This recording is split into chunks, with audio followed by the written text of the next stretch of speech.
Welcome back, everybody. This is the author of What is in Your Pantry.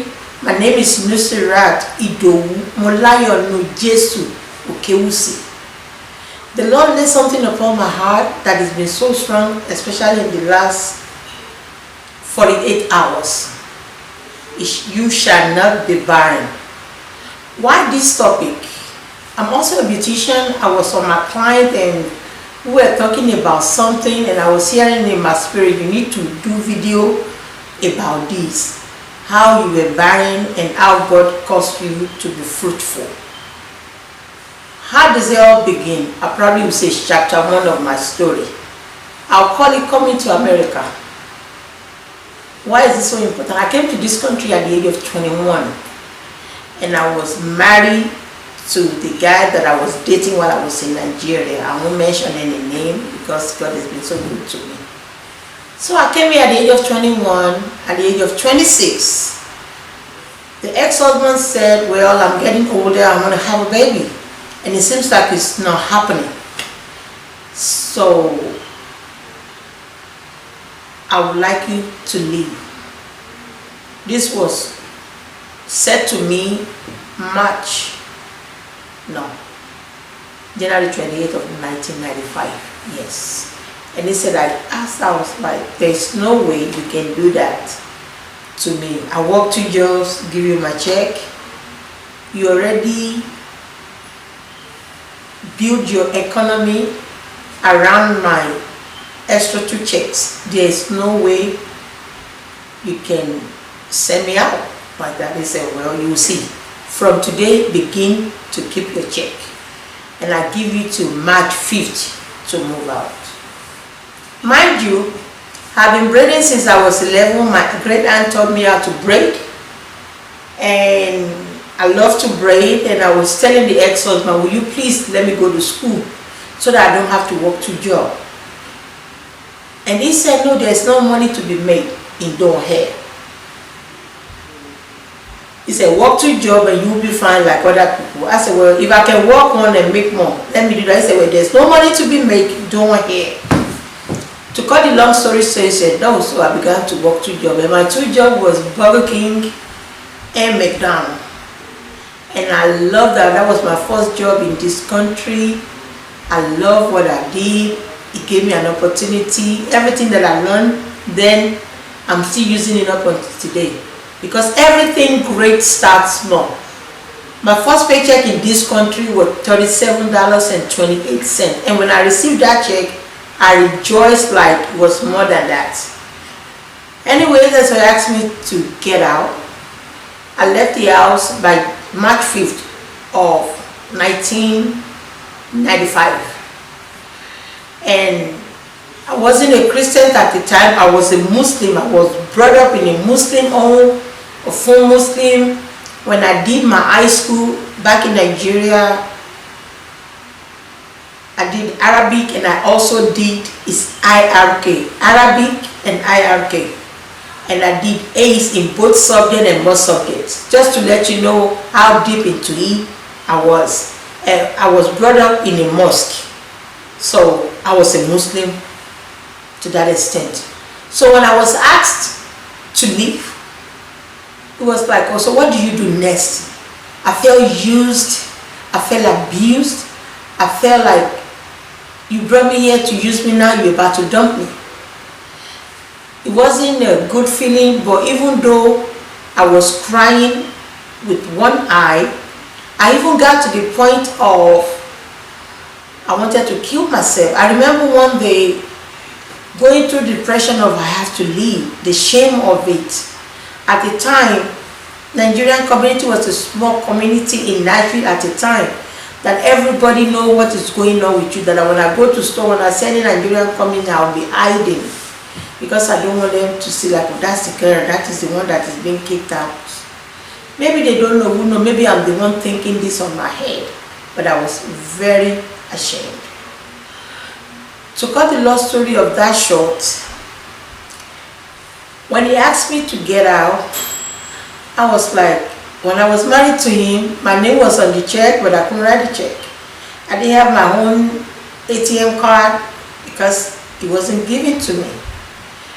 Then when he asked me to leave, I opened up my own account. It felt so good for the first time that I wrote check to me from me.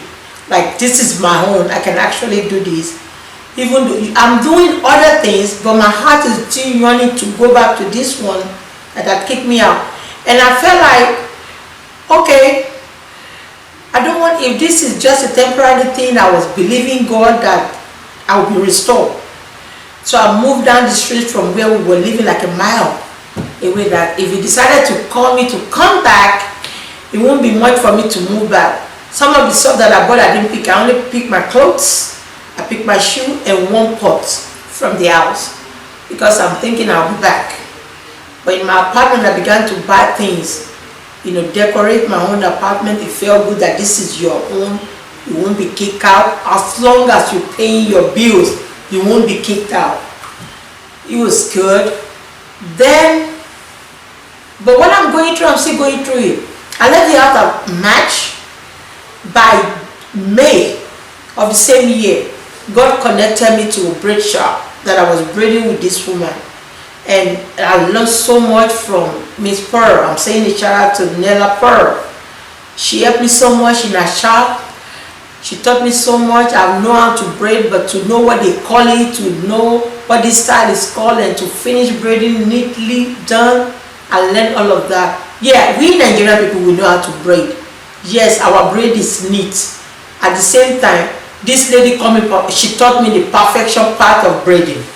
That's what I learned from her, and I'm still using it up until today. When I was being taught, I was like an assistant, but when you are assisting, you are learning from your boss. Everything done, I've done it with joy. Everything that I've learned from people is with joy, and that was good. So, like I said, this is like coming to America chapter of my life, that you are learning new things and stuff like that. So then I remember a cousin of mine, she's already a Christian. Then I'll call her to pray for me, and she will pray, and things will happen. She will pray, things will happen. I began to call her like every 2 weeks. There was one point in my life that I wanted to kill myself. I was still at home at the time with the ex-husband, and actually got a tie tied around my neck just to choke myself to death. And he saw me. He said, "Oh, you want to kill yourself?"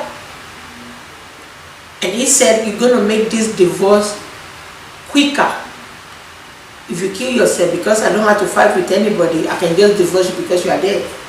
When he said that, I jumped up from the floor. I wiped my eyes from crying, but at that time, I already have a shot of blood in my both eyes. And I got up. I said, "No, it's not going to be quicker. The divorce is not going to be quicker. Where I decided not to die again, it's not going to be quicker." But even though what he said was me, but that helped me to live. In every situation, it depends on how you think. Looking back now, when he said it was me, yes, it was me. But that word made me to live and to move forward in what God has for my life. So what am I saying? I left the house on March the 1st of 1995. By June of 1995, I connected with beauty industry. Then in 1996, I went to school. I did it part-time because I still have to pay bills. And by 97, I moved from part-time school to full-time, because now I'm making enough money to sustain me while I'm in school. Don't hair on the side. And this ex-husband will still be coming to the house to ask for money. And I'll still be giving, because I'm thinking maybe you will be back. Maybe you will be back. I didn't give divorce that time. While I was about to finish beauty, how did I go to beauty school? That is another chapter. I went to them seeking to get a loan. I didn't even know about loan. They just say, based on my social security, I'm not qualified for loan, and I need to do this and I need to do that.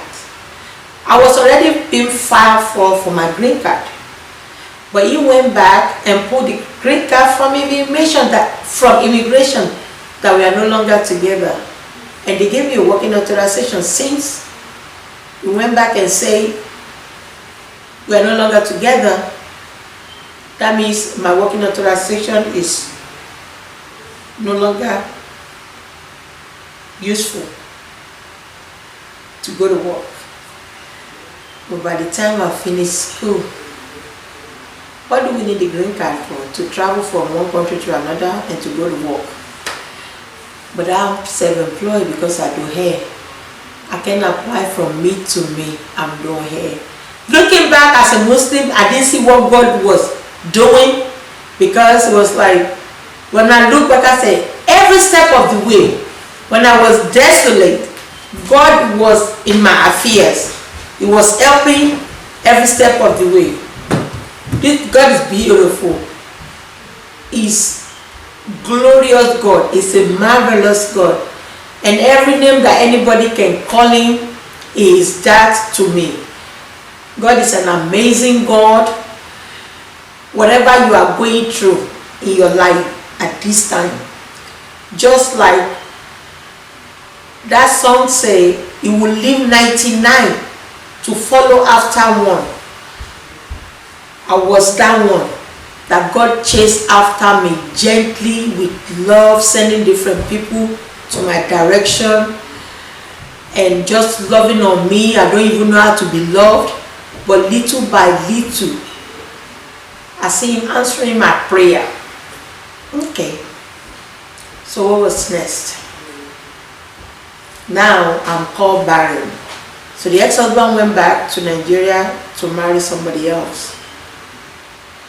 And when she came here, like she was pregnant immediately.